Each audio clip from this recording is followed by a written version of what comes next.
buriya uko byamera kose nta muntu ushobora gukura atarigeze anyura mu bintu bijyanye n'udukoryo tw'urukundo. Genda byibuka nigeze gutega moto y'ibihumbi 9 ngiye mu ntara ntashatse kuvuga, urumva ngiye kureba umukunzi kumwe nyine umuntu yanga kukwita ukavuga uti ngiye kumugwaho, ibyo nahuriye nabyo n'indi nkuru. Ariko nubwo wakora udukoryo tungana gute, hari umugore bita Pascal ni mu Bufaransa, we noneho yigize ramba ajya kuboza umugabo we muri gereza, ajyana indege hejuru ya gereza amuha akaboko aramuzamura bacaho. Iyo ni inkuru yabayeho. Ngo mu kwa gatanu ku itariki 13 mwaka w'1996 umugore yaragiye atangira kujya yiga indege gake gake avuga ngo arashaka kujya atembera umujyi akawureba. Kumbe yari yarapanze n'umugabo aramubwira ati we ku itariki n'iyi uzajye gukorera siporo muri gereza, nyine bagiraga igihe cya siporo aho ngaho mu Bufaransa, uzajye gukora siporo hejuru y'igisenge.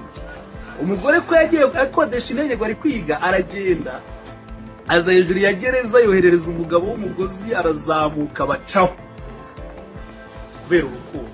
Nukuvuga ngo uwo mugabo yari umuntu wagiye wiba amabanki nyine agiye atandukanye, ariko nanone ntabwo nyine byaje kubarangirana neza, kuko nyuma y'amezi make barugiye barabafata barabafunga, umugabo akomeza igihano, banongeraho ikindi cy'uko yatorotse gereza, ndetse n'uwo mugore Pascal bamukatira kuko yafunguye mu mwaka w'2003, urumva yaramufashe mu mwaka w'1996 arafungurwa, atangira ubuzima nyine busanzwe hanze bwo kujya akangurira abantu nyine kwitwara neza bakubahiriza amategeko, ariko agakoryo yari yaragakoze. None we nkakubaza, mu rukundo nakaye gakoryo kakubayeho kabisa ku buryo bw'uti nanjye nakoze ikintu ntagomba gukora umuntu wese adashobora gukora?